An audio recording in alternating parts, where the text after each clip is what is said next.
नमस्कार मेरे प्यारे सभी साथियों।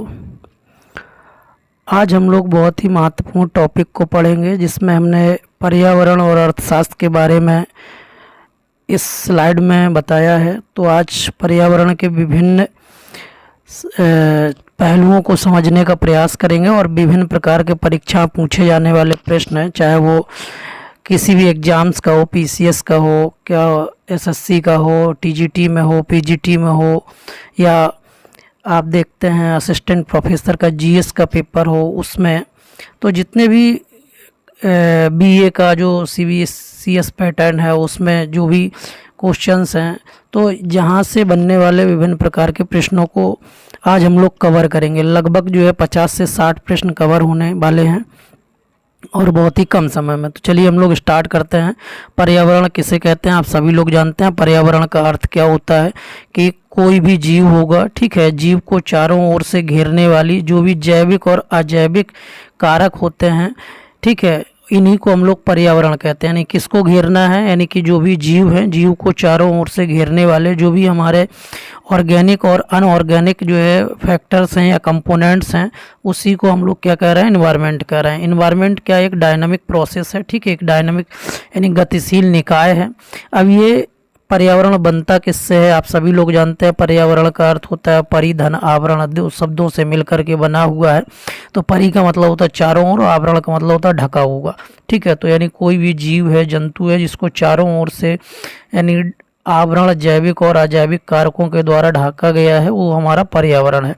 अब देखते हैं पर्यावरण में क्या क्या है। तो हमारा स्थल मंडल है, हमारा जो है जल मंडल है, वायुमंडल है और जीव मंडल है। स्थल मंडल पर आप सभी लोग देखते हैं जैसे जो भी हमारा क्या बोलते हैं पेड़ है या पर्वत है, पहाड़ है, ठीक है, ये सारी चीज़ें जो है हमारे स्थल मंडल में। जल मंडल में क्या है, नदी है, झील हैं, ठीक है, तालाब हैं, महासागर हैं। वायुमंडल में आप लोग देख रहे हैं कि जो भी हमारे यानी कि गैसें हैं या जो अन्य चीज़ें हैं वो इसमें है। जीव मंडल में जीव हैं और जो है जंतु हैं, ठीक है, जैसे कि आप लोग देख रहे हैं जैविक कारक और अजैविक कारक। तो जैविक कारक मतलब जिसमें जीवन पाया जाता है, सूक्ष्म जीव, पादप, मनुष्य, जंतु, ठीक है, ये क्या है, यानी ऑर्गेनिक कंपोनेंट है। अनऑर्गेनिक कंपोनेंट क्या है, जैसे जल है, स्थल है, पानी है, वायु है, खनिज है, ये हमारे क्या हैं, अनऑर्गेनिक कंपोनेंट्स हैं। ऊर्जा, सौर ऊर्जा, भूतापीय ऊर्जा, विंड एनर्जी, वायु ऊर्जा, हाइड्रो एनर्जी, आप जान रहे हैं यानी कि जो पानी से उत्पन्न होने वाली ऊर्जा है। तो ये विभिन्न प्रकार के कंपोनेंट्स हैं जो यानी कि पर्यावरण को बनाने में महत्वपूर्ण भूमिका निभाते हैं। तो मैं समझ रहा हूँ कि आपको पर्यावरण का अर्थ समझ में आया होगा कि कोई भी जीव है जिसको चारों ओर से घेरा गया है, और चाहे वो जैविक हो चाहे अजैविक कारक हो, उसको घेरने का काम कर रहे हैं, ढांकने का काम कर रहे हैं, उसी को हम लोग पर्यावरण कह रहे हैं। पर्यावरण एक गतिशील निकाय है। पर्यावरण में जो हम लोगों को चारों ओर से घेरे हुए हैं, चाहे वो स्थल मंडल है, जल मंडल है, वायुमंडल है, जीव मंडल है, ये तीनों से आप देखेंगे जल, स्थल, वायु से मिलकर के, सभी से मिलकर के क्या बना हुआ है, हमारा जीव मंडल बना हुआ है, ठीक है। जीव मंडल में ही आप देख रहे हैं जीवन संभव है। तो जीवन के लिए हमको वायु भी चाहिए, जल भी चाहिए, स्थल भी चाहिए, ये सारी चीज़ों की ज़रूरत पड़ेगी। अब आगे हम लोग देखते हैं कि ये जो हमारे वायुमंडल है, उस वायुमंडल में जो परतें हैं, अक्सर एग्जाम में पूछा जाता है कौन सी परत यानी कि कहाँ पर है, उसका ऑर्डर क्या है और उसमें कौन सी जो है विशेषताएं हैं। तो सबसे पहले देखिए हमारा जो है यहाँ छब लिखा हुआ है, सॉरी, ये हमारा क्षोभ मंडल है, ठीक है, यानी ये हमारा क्षोभ मंडल है। सबसे पहले यहाँ हमने जो दिखाया है आपको वो ध्यान रखिएगा कि ये जो क्रिया है इसमें क्षोभ मंडल, समताप मंडल, मध्य मंडल, आयन मंडल और बहिर्मंडल, ठीक है। तो ये जो है हमारे जो ये मंडल हैं ये इसमें दिखाए गए हैं। तो ये जो ऑर्डर है ये हम लोग नीचे से ऊपर की तरफ का है। पहले सबसे पहले हमारी ये क्या है, अर्थ है, ठीक है, ये हमारी अर्थ है। अर्थ के ऊपरी वाली परत को हम लोग क्या कह रहे हैं, ये क्षोभ मंडल है। दूसरी वाली परत क्या है, समताप मंडल है, इसी में ओजोनोस्फीयर है। फिर तीसरी परत क्या है, यानी कि हमारी मध्य मंडल है। फिर चौथी परत क्या है, हमारी आयन मंडल है। और फिर पांचवी परत क्या है, हमारी बहिर्मंडल है, ठीक है। अब वायुमंडल में अगर आप देखेंगे क्षोभ मंडल को हम लोग मौसमी मंडल भी कह रहे हैं, परिवर्तित मंडल भी कह रहे हैं। ऐसा क्यों कह रहे हैं? क्योंकि इस पहले मंडल में जो इसकी प्रॉपर्टी है, क्योंकि इसमें जलवाष्प की मात्रा है, ठीक है, जलवाष्प है, इसमें गैसें हैं, ठीक है, जैसे नाइट्रोजन, ऑक्सीजन, आर्गन, ये सब देख रहे हैं। और यहाँ क्या है? धूल कण है, ठीक है, तो धूल कण है। तो इसकी 3 प्रॉपर्टी है, 3 और भी है कि जो पहली परत है जिसमें मौसमी मंडल, परिवर्तन मंडल कहा जा रहा है, जिसको हम लोग क्षोभ मंडल कह रहे हैं, उसकी विशेषता है कि उसमें यानी कि धूल है, गैसें हैं, जलवाष्प की मात्रा है। इसके वजह से जब सूर्य से आने वाली किरणें, जैसे मान लो ये सूर्य है, इधर से जो किरणें आएंगी ये विभिन्न लेयर को क्रॉस करते हुए जब अर्थ पर आती हैं, तो ये क्षोभ मंडल में जैसे ही यहाँ पर इंटर करती हैं, उसके बाद ये अर्थ पर पड़ती हैं। तो आप जानते हैं 8 मिनट 18 सेकंड में सूर्य का प्रकाश पृथ्वी तक आने में समय लेता है। तो जब ये आता है तो ये यानी कि सूर्य की किरणें जो है आ तो जाती हैं, लेकिन ये जलवाष्प, गैस और धूल कण की वजह से इसमें फंस जाती हैं। फिर ये जो क्या होती हैं, परावर्तित नहीं हो पाती हैं, जिसकी वजह से पृथ्वी का टेम्परेचर गर्म होने लगता है। और इसको हम लोग कौन सी घटना कहते हैं? यानी कि ग्लोबल वार्मिंग की घटना कहते हैं, जिसे कहते हैं पृथ्वी को बुखार आ गया है। अब इसी में से सूर्य से आने वाली कई सारी किरणें हैं, एक्स किरणें, वाई किरणें, गामा किरणें, अल्ट्रावायलेट रेस है। तो जब ये आती हैं तो यहाँ पर आप देख रहे हैं जो हमारी दूसरी परत है, जिसको हम लोग क्या कह रहे हैं? समताप मंडल कह रहे हैं। इसी में हमारा कौन सा है? यानी कि ओजोन परत है। इसी में ओजोन जो परत है, इस परत की ये विशेषता है कि जब सूर्य से, यानी कि ये मान लो ओजोन है, ठीक है, ये O3 है, ठीक है, यानी कि जब ये सूर्य से आने वाली किरणें जब यानी यहाँ पर आती हैं तो ये यहाँ से टकरा करके जो है वापस रिफ्लेक्ट हो जाती हैं। तो ओजोन परत जो है पर अल्ट्रावायलेट जो परावैंगनी किरणें हैं उनको पृथ्वी तक नहीं आने देती है, जिससे मनुष्य में विभिन्न प्रकार की बीमारियां होने से बचाव होता है। अब इस ओजोन परत में विभिन्न प्रकार की गैसों की वजह से, ग्लोबल वार्मिंग की वजह से, यानी कि इसमें डेप्लेशन होता चला जा रहा है, इसमें घिसावट होती चली जा रही है, ह्रास हो रहा है। इस वजह से छिद्र भी होता चला जा रहा है। तो आगे चल करके हम लोग देखेंगे, जैसे आप सभी लोग जानते हैं अंटार्कटिका में छिद्र हो रहा है, ठीक है। तो यहाँ पर टेम्परेचर समान होता है, इस वजह से इसको हम लोग समताप मंडल बोलते हैं। इसके ऊपर जो है यानी कि इसी की ये परत है, इसको जो है हम लोग ओजोनोस्फीयर बोलते हैं, ओजोन मंडल बोलते हैं। अब जो आयन मंडल है, जितनी भी यानी कि क्या बोलते हैं, जैसे आप जो हवाई जहाज उड़ाए जाते हैं या जो वायुयान उड़ते हैं, वो हमारे समताप मंडल में ही उड़ते हैं। आयन मंडल है, आयन मंडल में हम लोग क्या बोलते हैं, जो भी हमारे रेडियो एक्टिव तरंगे हैं, जो भी यानी कि संचार के जो उपग्रह हैं, वो हम लोग आयन मंडल में भेजते हैं। जैसे चाहे वो रेडियो यानी कि रेडियो एक्टिव जो है क्या बोलते हैं तरंगे हों या संचार हों, जो भी उपग्रह होते हैं वो इसमें भेजे जाते हैं। और वायु मंडल में हम लोग सैटेलाइट भेजते हैं, ठीक है। तो वायुमंडल के अब आप लोग देख लीजिए कि सबसे यानी पहली परत कौन सी है, निचली परत क्षोभ मंडल, और सबसे आखिरी परत कौन सी है, बहिर्मंडल है, ठीक है। अब जैसे जैसे ऊंचाई बढ़ती है वैसे वैसे तापमान भी जो है क्या होते हैं, कम होता चला जाता है, लेकिन जैसे समताप मंडल में टेम्परेचर समान होता है, ठीक है। अब आगे आप देखेंगे ये जो वायुमंडल में गैस है, यहाँ से प्रश्न बनता है। तो वायुमंडल में जो गैस है सबसे अधिक वो कौन सी गैस है, नाइट्रोजन गैस है। आप सभी लोग जान रहे हैं नाइट्रोजन गैस कितने परसेंट है, 78.08%। दूसरी सबसे अधिक मात्रा में पाई जाने वाली गैस ऑक्सीजन है, 20.95%। फिर आर्गन है, फिर जो है कार्बन डाइऑक्साइड है, फिर नियान है और फिर हीलियम है, ठीक है। तो ये ऑर्डर से हैं, इसको आप ध्यान में रखिएगा। कभी कभी पूछेगा कि कौन सी गैस जो है सबसे अधिक है, फिर उससे कम है, फिर उससे कम। तो सबसे ज़्यादा नाइट्रोजन गैस है और उसके बाद ऑक्सीजन है। जीवन के लिए ऑक्सीजन जरूरी है और पौधों के वृद्धि और विकास के लिए जो है नाइट्रोजन गैस जरूरी है। नाइट्रोजन गैस का बहुत ही महत्वपूर्ण प्रयोग होता है। आप देखते होंगे जो दलहन वाली फसलें होती हैं, दलहन वाली फसलें हम लोग क्रॉप रोटेशन सिस्टम से इसीलिए चलते हैं क्योंकि वायुमंडल में सर्वाधिक जो है नाइट्रोजन की मात्रा है और पौधों के वृद्धि और विकास के लिए नाइट्रोजन की ज़रूरत होती है। और जब यानी पौधों में जो यानी कि दलहनी फसलें होती हैं उनकी जड़ों में जो है, जैसे आप देखते होंगे गांठ टाइप का होता है, उसमें राइजोबियम नामक बैक्टीरिया होता है जो पौधे क्या करते हैं, वायुमंडल से, मान लो ये आपका वायुमंडल है, वायुमंडल से डायरेक्ट जो है क्या बोलते हैं नाइट्रोजन को पृथ्वी में फिक्सेशन कर देते हैं। इसलिए क्या बोलते हैं वायुमंडल में जो सर्वाधिक नाइट्रोजन की मात्रा है, ये दलहनी फसलें जो है यानी प्राकृतिक रूप से मिट्टी में फिक्सेशन करने का काम करती हैं, इसलिए मिट्टी की उर्वरता बढ़ जाती है। आगे हम लोग देखेंगे ग्लोबल वार्मिंग होता क्या है, इसके बारे में समझ लीजिए। ग्लोबल वार्मिंग क्या है, बहुत ही इम्पोर्टेंट यानी टॉपिक है और यहाँ से प्रश्न परीक्षा में बहुत बनता है। तो ग्लोबल वार्मिंग का मतलब है यानी वैश्विक तापन। ग्रीन हाउस गैसें यानी जो हमारी ग्रीन हाउस गैसें हैं वो सूर्य के द्वारा प्राप्त विकिरण को वायुमंडल से जो है बाहर नहीं जाने देती हैं और इसके फलस्वरूप वायुमंडल का तापमान जो है बढ़ने लगता है, जिसे हम लोग ग्लोबल वार्मिंग कहते हैं। जैसा अभी आप लोगों ने देखा, जैसे हमारी ये पृथ्वी है, ठीक है, और पृथ्वी पर जो है ये मान लो सूर्य है, सूर्य से जो है जो रेडिएशन आ रहा है, जो यानी विकिरण आ रहा है, उसको क्या करता है, यानी कि पृथ्वी का हमने आपको बताया है क्षोभमंडल की विशेषता है कि डस्ट पार्टिकल है, गैस है, उसमें जलवाष्प है। तो जब वो आती हैं तो आ जाती हैं, लेकिन वो रिफ्लेक्ट नहीं हो पाती हैं, जिसकी वजह से यहाँ का औसत टेम्परेचर, औसत ताप बढ़ने लगता है, जिससे हम लोग कहते हैं कि पृथ्वी गर्म हो रही है। उसी को ग्लोबल वार्मिंग कहा जाता है।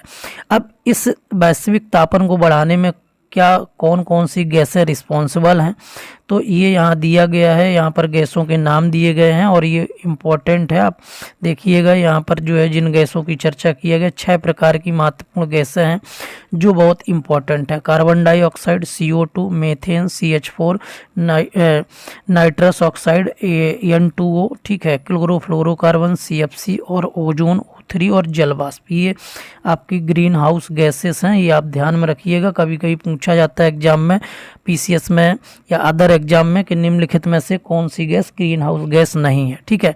तो ओजोन है, जलवाष्प है, क्लोरोफ्लोरोकार्बन है, नाइट्रस ऑक्साइड है, मीथेन है और कार्बन डाइऑक्साइड है। सबसे ज़्यादा जो नुकसान पहुंचा रही हैं ओजोन लेयर को, वो है हमारी क्लोरोफ्लोरोकार्बन और कार्बन डाइऑक्साइड। ये महत्वपूर्ण गैसें जो है ग्लोबल वार्मिंग को बहुत तेज़ी से जो है क्या कर रही हैं, इंक्रीज कर रही हैं, प्रभावित कर रही हैं। अब आगे आप देखिए ग्लोबल वार्मिंग के संबंध में और ओजोन लेयर के संदर्भ में जो है विभिन्न प्रकार के, यानी कि ये ओजोन लेयर है, O3 के नाम से हम लोग इसको जान रहे हैं। ओजोन परत को, ओजोन का जो यानी कि सांकेतिक जो यानी कि शब्द है वो O3 के रूप में हम रिप्रेजेंट करते हैं। इसके संदर्भ में कौन कौन से कॉन्फ्रेंस हुए हैं, प्रोटोकॉल हुए हैं, ठीक है, इस कि ओजोन को डिप्लेशन से बचाने के लिए सम्मेलन और पर्यावरण की संरक्षण के लिए विभिन्न प्रकार के सम्मेलन हुए।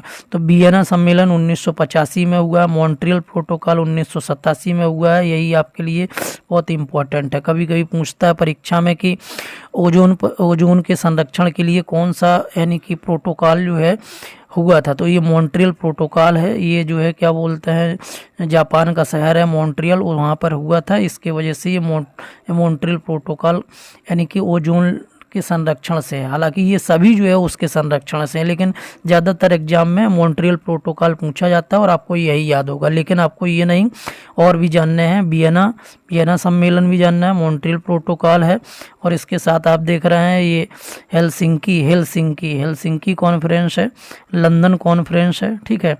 ये लंदन में जो कॉन्फ्रेंस हुआ था 89 में वो है। और ओजोन डे हम लोग कब मनाते हैं, 16 सितंबर को मनाते हैं। अब आप देखेंगे ओजोन को मापने की जो इकाई है डॉप्सन है। ये भी PCS के एग्जाम में पूछा जाता है, कई बार वनडे के एग्जाम में पूछा गया है और कई बार ये जो है इम्पोर्टेंट है परीक्षा के दृष्टि से, ठीक है। तो मॉन्ट्रियल प्रोटोकॉल, ओजोन परत कोई जो मापन की इकाई है वो डॉप्सन है। और ओजोन दिवस हम लोग कब मनाते हैं, 16 सितंबर को मनाते हैं। अब जो इफेक्ट हो रहा है अल्ट्रावायलेट रेस का, जिसके वजह से जो है ओजोन परत हमारी संरक्षण करती है, वो क्या क्या प्रभाव पड़ते हैं। अगर अल्ट्रावायलेट रेस अगर यानी पृथ्वी पर आ गई और मनुष्य पर पड़ गई तो उसको यानी मनुष्य, जीव जंतु किसी पर पड़ेगी तो क्या क्या हो सकता है। मनुष्य में स्किन कैंसर हो सकता है, पशुओं में भी हो सकता है, मोतियाबिंद हो सकता है। और ये जीन म्यूटेशन यानी कि जो आपके जीन है उसमें उत्परिवर्तन हो सकता है। जैसे आपने देखा होगा कि ग्लोबल वार्मिंग की वजह से फूलों में क्या होता है, समय से पौधों में समय से पहले ही बौर आ जाता है, फल जो है समय से पहले ही पकने लगते हैं। तो ये बहुत सारे परिवर्तन देखने को मिलते हैं। अब यानी कि आगे देखेंगे ओजोन के वजह से जो है जो छिद्र हो रहा है वो अंटार्कटिका में हो रहा है। आपने देखा होगा जो अंटार्कटिका जो है महाद्वीप है उसमें छिद्र होता चला जा रहा है। तो ये डिफरेंट टाइप्स के इम्पोर्टेंट फैक्ट हैं जो आपको ध्यान में रखने हैं। अब आप आगे देखिएगा ओजोन के संदर्भ में और भी इम्पोर्टेंट चीज़ों को आप जानेंगे। आप देख रहे हैं यहाँ पर, जैसे आप देखिए यानी कि जो मिनीमाता जो है यानी कि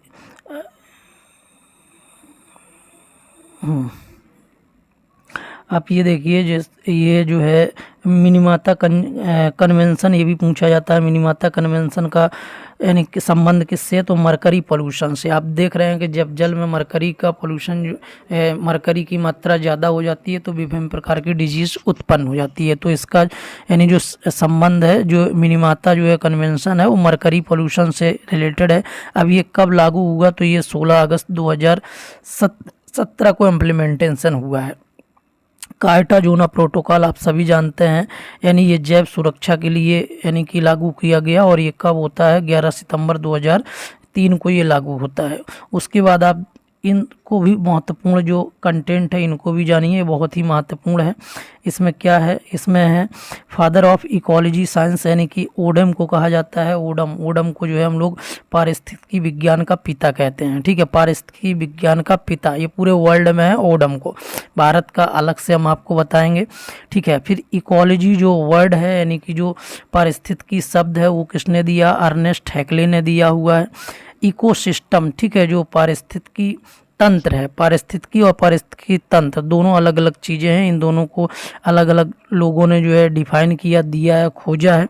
तो एजे टॉन्सल है, ये कई बार परीक्षा में पूछा गया, ये भी पीसीएस में कई बार पूछा गया है, ठीक है, ये भी कई बार परीक्षा में पूछा गया है, ये भी कई बार परीक्षा में पूछा गया है, और ये भी कई बार परीक्षा में पूछा गया। तो बहुत ही महत्वपूर्ण मैं आपको कंटेंट दे रहा हूँ, ये आप ध्यान रखिएगा।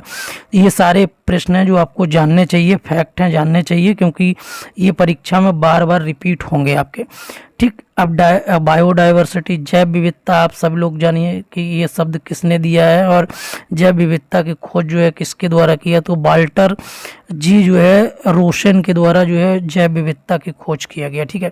फिर बायोडाइवर्सिटी जो शब्द है वो किसके द्वारा दिया गया है, तो रेमंड जो है, रेमंड एफ जो है डोसमैन के द्वारा दिया गया है, रेमंड एफ डोसमैन, ये आपको ध्यान में रखना है। कॉन्सेप्ट ऑफ ग्रीन हाउस का जो यानी गैसें हैं उसके संबंध में जो विचार है वो किसका है, ये बहुत महत्वपूर्ण प्रश्न है, पीसीएस में कई बार पूछा गया है। जोसेफ फोरियर का नाम आप याद रखिएगा, ये यानी कि विचारधारा उन्हीं की है और उन्होंने इसके बारे में बताया था। अब आप महत्वपूर्ण पुस्तकें देखिए जो विभिन्न पीसीएस के एग्जाम में कई बार पूछी गई हैं, और ये महत्वपूर्ण है इसलिए मैंने आपको बताया है, क्योंकि पर्यावरण के संदर्भ में यानी कि जिन लोगों ने अग्रणीय काम किया और उनके बुकों को जानना आपको बहुत ज़रूरी होता है। साइलेंट स्प्रिंग रिचा कार्सेल की पुस्तक है, बहुत ही महत्वपूर्ण, ये लेडीज़ हैं जिन्होंने जो है महत्वपूर्ण कार्य किया, जो कीटनाशक दवाएं हैं उसके प्रभाव को बताया कि उससे कैंसर जैसी बीमारियां पनप रही हैं। तो रिचल कार्सेल ने जो है 1962 में जो है क्या किया है, यानी कि महत्वपूर्ण रोल अदा किया है किसके विकास में, आधुनिक पर्यावरण के विकास में। और जो साइलेंट स्प्रिंग ये बुक लिखी है, ये बहुत ही यानी फेमस बुक है पर्यावरण के क्षेत्र में, और ये एक समय न्यूयॉर्क की जो यानी कि बेस्ट सेलर बुक के नाम से, यानी कि जो टाइम सीरीज आप जानते हैं, जो टाइम मैगजीन होती है उसका ये बेस्ट सेलर बुक के यानी नाम से जानी गई थी। काफ़ी दिनों तक चर्चा में रही, खूब बिकी है और अभी भी बहुत यानी कि फेमस है। दूसरा आप जानिए लिमिट द ग्रोथ, ठीक है, समृद्धि की सीमा, ये डोनेल मीडोज, ठीक है, इसमें कई लोगों का नाम है जिन्होंने मिलकर के इस पुस्तक को लिखा था। तो डोनेल मीडोज, ठीक है, डेनिस मीडोज, डो जेन रेंडर्स और विलियम जो है ये विलियम बेहरेंस, ठीक है, विलियम जो है ये आपके हैं बेहरेंस, ठीक है। अब ये पब्लिश कब हुई, 1972 में पब्लिश हुई। अब ये जो परीक्षा प्रश्न आता है पीसीएस में कि ये कॉन्सेप्ट किसका है, ठीक है, तो क्लब ऑफ रोम के द्वारा जो है ये सारे लोग जो है वहीं शोध कर रहे थे, रिसर्च कर रहे थे, और इन सारे लोगों ने क्लब ऑफ रोम में ही जो है यानी कि एक पुस्तक पब्लिश की, वहाँ से प्रकाशित हुई, जिसको हम लोग लिमिट द ग्रोथ के नाम से जानते हैं। ये पीसीएस में कई बार पूछा गया है। और विभिन्न प्रकार के एग्जामों के लिए भी बहुत महत्वपूर्ण है। Assistant professor, TGT, PGT, environment के लिए महत्वपूर्ण है। उसके बाद देखिए ये बहुत महत्वपूर्ण है, आवर कॉमन फ्यूचर। ठीक है, आवर कॉमन फ्यूचर जो है ये कब पब्लिश हुई? 1887 में पब्लिश हुई। और आप सभी लोग जानते होंगे कि 1887 में जो है ये ब्रंटलैंड कमीशन का नाम आप लोगों ने सुना होगा, यानी ग्रो हार्लेम ब्रंटलैंड, ठीक है, पूरा नाम है व्यक्ति का। तो ये क्या थे? ये नॉर्वेनियन जो है प्राइम मिनिस्टर थे और ये चेयरपर्सन भी थे। कमिश्नर किसके चेयरपर्सन थे?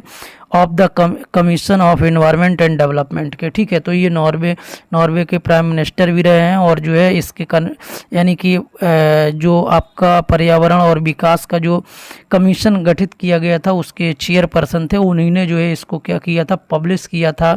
और इसी बुक में जो है आप लोगों ने देखा होगा, हम लोग सस्टेनेबल डेवलपमेंट की जो बात करते हैं, सतत विकास की जो परिकल्पना है, आवर कॉमन फ्यूचर वाली रिपोर्ट में जो ये बुक कह लीजिए, रिपोर्ट कह लीजिए, जो पब्लिश हुई, रिपोर्ट ही है जो पब्लिश हुई थी, उसमें बताया गया था। और उसमें ये बताया गया था कि सतत विकास हम उसे कहते हैं जब मनुष्य अपनी वर्तमान आवश्यकता को पूरा करने के लिए संसाधनों का इस तरीके से उपयोग करता है कि वो अपनी आवश्यकताओं को भी पूरा कर ले और भविष्य के यानी भविष्य की जनरेशन के लिए संसाधन बचे रहे। यानी प्रकृति के संरक्षण की बात किया गया है और फ्यूचर जनरेशन को ध्यान में रखने की बात किया गया है। तो ये जो है महत्वपूर्ण पुस्तकें हैं जो क्या बोलते हैं इससे रिलेटेड हैं। अब आगे आप देखिएगा, हमने यहाँ पर कुछ क्लासिकल इकोनॉमिक्स की बात कर रहे हैं, थोड़ा सा आपको आगे बता दें क्योंकि इकोनॉमिक्स को भी लेकर के चलना है। इकोनॉमिक्स आप इन्वायरमेंटल जो इकोनॉमिक्स पढ़ते हैं उसमें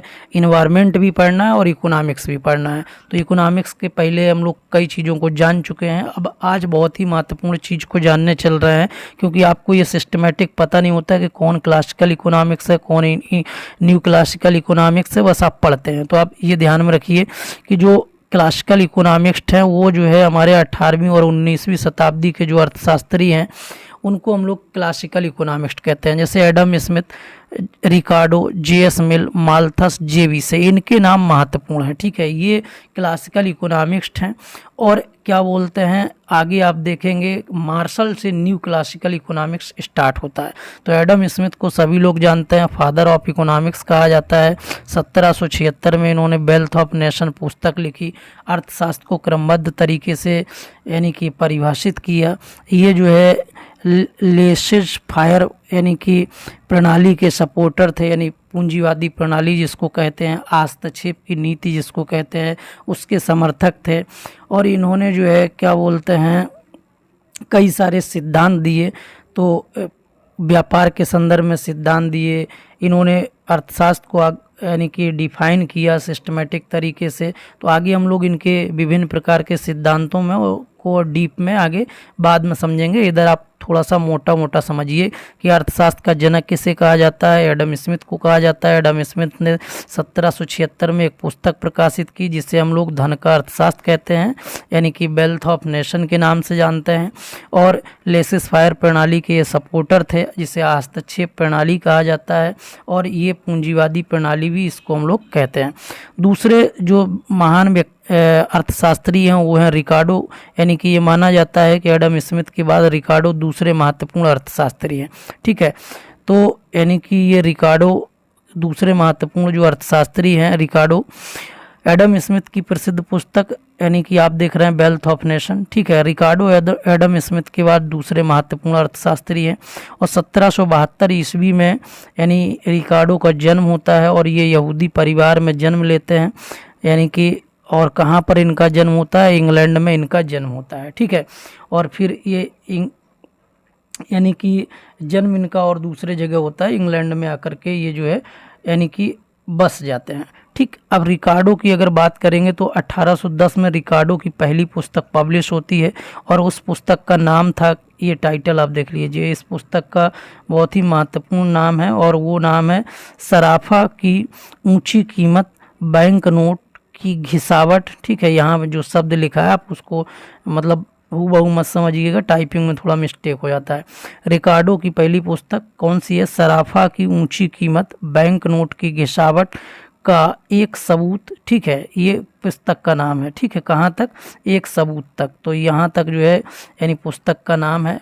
अब इन्होंने जब ये पुस्तक पब्लिश की उसके बाद इनकी एक और फेमस पुस्तक आती है, वो जो है आप देखिएगा, दूसरी है इनका फेमस पुस्तक, जिसको जो है किस नाम से जानते हैं हम लोग, इस नाम से जानते हैं।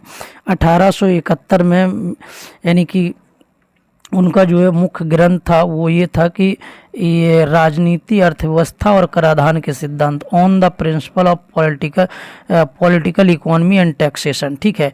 ये पब्लिश किया जो है किसने, रिकार्डो ने बहुत सारे सिद्धांत दिए हैं, क्या बोलते हैं, कर के संदर्भ में सिद्धांत दिया है। रिकार्डो का लगान का सिद्धांत काफ़ी फेमस रहा हुआ है। तो रिकार्डो जो है आप ऐसा समझिए, अभी इनकी 2 पुस्तकों को ध्यान में रखिए, और सबसे महत्वपूर्ण पुस्तक ये है जो उनकी मृत्यु के बाद पब्लिश हुई थी, on the principle of political economy and taxation, और पहली पुस्तक जो अभी हमने आपको बताई।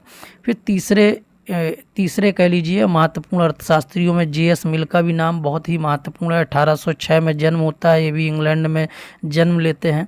इनको J.S. मिल को यानी कि कई लोगों ने जो है कहा ए सेंट ऑफ रेशनलिज्म, यानी कि बुद्धिवाद का संत जो है इनको कहा जाता है, बुद्धिवाद का संत। तो J.S. मिल को बुद्धिवाद के संत की उपाधि भी प्राप्त है। इनको कई लोगों ने यानी कि इस नाम से भी जाना है। अब इनकी फेमस पुस्तकें हैं वो ये हैं, first essay on political economy काफ़ी फेमस पुस्तक है, प्रिंसिपल ऑफ पॉलिटिकल इकोनॉमी काफ़ी फेमस पुस्तक है एग्जाम के दृष्टि से, 3 एसे ऑन रिलीजन, ये भी इनकी काफ़ी फेमस पुस्तक है, 1874 में पब्लिश हुई। चैप्टर ऑन सोशलिज्म, क्योंकि ये जो है अर्थशास्त्री भी थे, समाजशास्त्री भी माना जाता है, समाजशास्त्री भी थे, इतिहासकार भी माना जाता है। तो ये इनके पास यानी कि ये कुशाग्र बुद्धि के पहले से ही थे। इनके पिता का भी इनको जो है यानी कि कह सकते हैं जो जीन होता है उसके वजह से ये जो है इनके पिता भी जो है अर्थशास्त्री थे, तो ये भी जो है अर्थशास्त्री हो गए बाद में जो है, और समाजशास्त्री के तौर पर भी ये देखे जाते हैं। सिस्टम ऑफ लॉजिक, ये भी इनकी काफ़ी फेमस पुस्तक है, और इसके साथ साथ जो है रिप्रेजेंटेटिव गवर्नमेंट, यानी कि 1861 में ये पुस्तक पब्लिश हुई है। तो ये काफ़ी महत्वपूर्ण जो है पुस्तक है इनकी जो है यानी कि क्या बोलते हैं J.S. मिल की। अब आगे आप देखते हैं J.B. से को, तो J.B. से यानी कि महत्वपूर्ण अर्थशास्त्री हैं, वो भी एडम स्मिथ के शिष्य माने जाते हैं, और उन्होंने एडम स्मिथ के सिद्धांतों को आगे परिष्कृत किया। वो भी दीर्घकालीन एनालिसिस करते हैं, और जो है अपना एक बाजार का नियम उनका काफ़ी फेमस हुआ, जिसमें वो बताते हैं supply creates it's on demand, यानी वो कहते हैं कि पूर्ति अपने मांग का सृजन स्वयं कर लेती है, यानी पूर्ति अपने मांग का सृजन स्वयं कर लेती है। तो पूर्ति अपनी मांग का सृजन स्वयं कर लेती है, supply creates it's on demand. ये J.B. से का यानी कि फेमस जो है बाजार के नियम का जो है स्टेटमेंट्स है, जो कई बार परीक्षा में पूछा जाता है। तो माल्थस को आप सभी लोग जानते हैं, हमने इसके माल्थस पर एक वीडियो भी बनाया है। माल्थस ने जनसंख्या के संदर्भ में महत्वपूर्ण अपना सिद्धांत दिया था, और माल्थस पहले व्यक्ति थे जिन्होंने जनसंख्या को क्रमबद्ध तरीके से परिभाषित किया। उनकी फेमस पुस्तक principle an essay on the principle of population, जनसंख्या पर एक निबंध है, जिसमें वो जनसंख्या के संदर्भ में जो है जनसंख्या कैसे बढ़ती है, तो बताते हैं कि जनसंख्या जो है घातांकीय तरीके से बढ़ती है। PCS में कई बार पूछा गया और कई एग्जाम में पूछा गया। तो जनसंख्या जो इंक्रीज होती है, जो माल्थस बताते हैं कि जनसंख्या जो है यानी कि घातांकीय तरीके से बढ़ती है, क्योंकि माल्थस जो है वो भी यानी इंग्लैंड में जन्म लिए थे, वो भी पादरी के संतान थे, निराशावादी व्यक्ति थे, ठीक है। तो और वो बताते हैं खाद्य पदार्थ अंकगणितीय तरीके से बढ़ते हैं, ठीक। तो ये कुछ बेसिक पॉइंट्स थे, बहुत ही महत्वपूर्ण पॉइंट थे जो हमने आपको बताने का प्रयास किया है, और इसमें विभिन्न प्रकार के जो है जितने भी फैक्ट ज़्यादा से ज़्यादा हो सकते हैं मैंने कवर करने का प्रयास किया है। आगे आपको इससे जुड़े हुए विभिन्न प्रकार के जो कॉन्फ्रेंस है वो बताएंगे, आगे वेटलैंड के बारे में, आर्द्र भूमियों के बारे में बताएंगे, विभिन्न प्रकार के जो प्रोजेक्ट चलाए जा रहे हैं उनके बारे में बताएंगे, विभिन्न प्रकार के जो अधिनियम हैं उनके बारे में बताएंगे, और अर्थशास्त्र से संबंधित विभिन्न प्रकार के प्रश्नों को भी आगे यानी कि हम लोग कवर करेंगे। तो ये बहुत ही महत्वपूर्ण है। आपको ये वीडियो अच्छा लगा हो तो लाइक शेयर कमेंट जरूर करें और ज़्यादा से ज़्यादा लोगों तक ये पहुंचाएं, जिससे कि उन लोगों को भी अच्छा कंटेंट मिल सके और वो भी अपने परीक्षा में सफल हो सके। Okay, thank you.